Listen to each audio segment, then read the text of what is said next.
सिद्धार्थ गौतम की कहानी। अक्सर हम बस इतना ही जानते हैं कि एक राजकुमार ने सब कुछ त्याग दिया और वो सन्यासी बन गए। लेकिन ये कहानी असल में वहां से शुरू होती है जहां त्याग का असली दर्द महसूस होता है। उनके जाने के बाद उनके परिवार पर क्या गुजरी, उस गहरे खालीपन से जो वो पीछे छोड़ गए थे। ये शब्द, ये दिल चीर देने वाले शब्द हैं सिद्धार्थ की पत्नी यशोधरा के।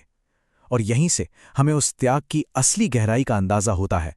यह सिर्फ एक राजकुमार का महल छोड़ना नहीं था, ये एक पति का अपनी पत्नी को, एक पिता का अपने नवजात बेटे को छोड़कर जाना था।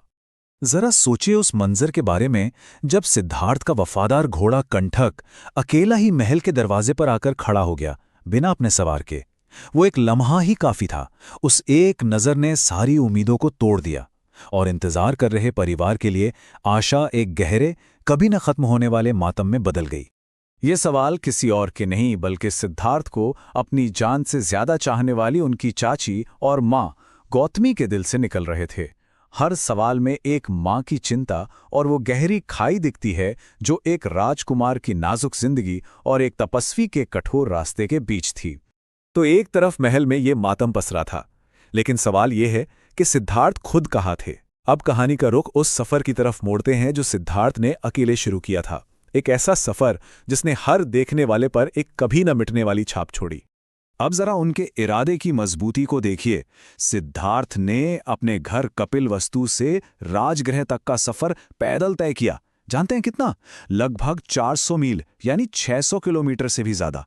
ये कोई मामूली बात नहीं थी, ये उनके अटूट संकल्प का पहला सबूत था। और भले ही उन्होंने कीमती राजसी कपड़े छोड़ दिए थे, उनके चेहरे पर एक ऐसी शान, एक ऐसी शांति थी कि देखने वाले बस हैरान रह जाते थे। उनका तेज ही ऐसा था कि राह चलते लोग अपने आप रुक जाते, बातें थम जाती और हर कोई उन्हें सम्मान दिए बिना आगे बढ़ ही नहीं पाता था। सिद्धार्थ के इसी सफर में अब एक ऐसा मोड़ आता है जो शायद सबसे बड़ी परीक्षा थी। उन्हें एक बहुत ही शक्तिशाली राजा से एक ऐसा प्रस्ताव मिलता है जो न सिर्फ बहुत लुभावना था बल्कि एकदम तर्क से भरा हुआ भी था। एक ऐसा प्रस्ताव जो दुनिया की सबसे बड़ी सफलता की बात करता था। सिद्धार्थ की ये शोहरत आग की तरह फैली और पहुंच गई मगध के राजा बिंबिसार तक। और जब उन्हें पता चला ये तेजस्वी तपस्वी कोई और नहीं बल्कि शाक्य कुल के राजकुमार हैं, तो वो खुद उनके परिवार का मान रखते हुए उनसे मिलने पहाड़ पर पहुंचे। और यहीं पर, उस पहाड़ पर, कहानी का असली संघर्ष सामने आता है।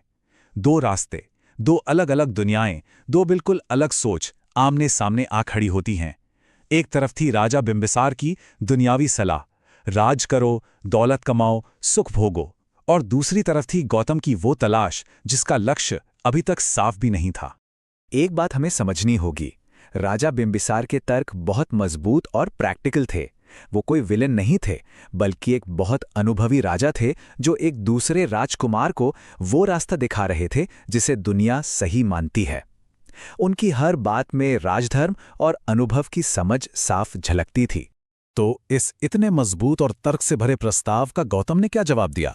उन्होंने इसका जवाब देने के लिए सुख और भोग विलास की पूरी सोच की जड़ पर ही सवाल उठा दिया। उन्होंने कहा कि असली खुशी इस रास्ते पर मिल ही नहीं सकती।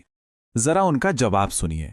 वो कहते हैं कि उन्हें जहरीले सांपों से या आसमान से गिरने वाली बिजली से भी उतना डर नहीं लगता जितना इन दुनियावी चीजों, इन सुख सुविधाओं से लगता है। सोचिए, जिसे पूरी दुनिया हासिल करना चाहती है उसे वो सबसे बड़ा खतरा मान रहे थे। इसके बाद गौतम ने एक एक करके 3 कमाल की मिसालें दी। पहली कि ये सुख भूसे से बनी मशाल की तरह हैं, पल भर की रोशनी देती है और फिर बुझ जाती है और पीछे छोड़ जाती है और ज्यादा पाने की एक कभी ना बुझने वाली प्यास। फिर वो कहते हैं कि ये सुख एक जहरीले सांप की तरह है, जो भी इनके लालच में फंसता है वो अपनी रूह की बर्बादी को दावत देता है। और आखिर में वो कहते हैं कि ये सुख सूखे हड्डियों के एक ढांचे जैसे हैं। बाहर से लगते हैं कि इनमें कुछ होगा, पर असल में अंदर से बिल्कुल खोखले हैं। इन्हें भोगने के बाद भी इंसान खाली का खाली ही रह जाता है। और अब गौतम अपनी बात के सबसे गहरे, सबसे जरूरी हिस्से पर आते हैं।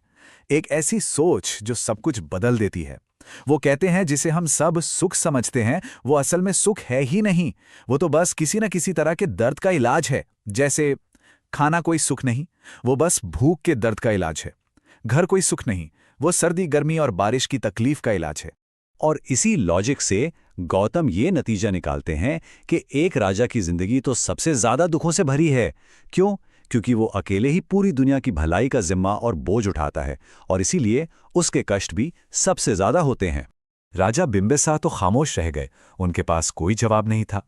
लेकिन कहानी में अभी एक और बड़ा ट्विस्ट आना बाकी था। एक ऐसी खबर जो गौतम को ही अपनी पूरी खोज के मकसद के बारे में दोबारा सोचने पर मजबूर कर देती है। उन्हें अचानक खबर मिलती है कि जिस युद्ध को रोकने के लिए उन्होंने अपना घर, परिवार, अपना राजपाट सब कुछ छोड़ दिया था, वो युद्ध तो अब खत्म हो चुका है। शाक्यों और कोलियों के बीच शांति समझौता हो गया है।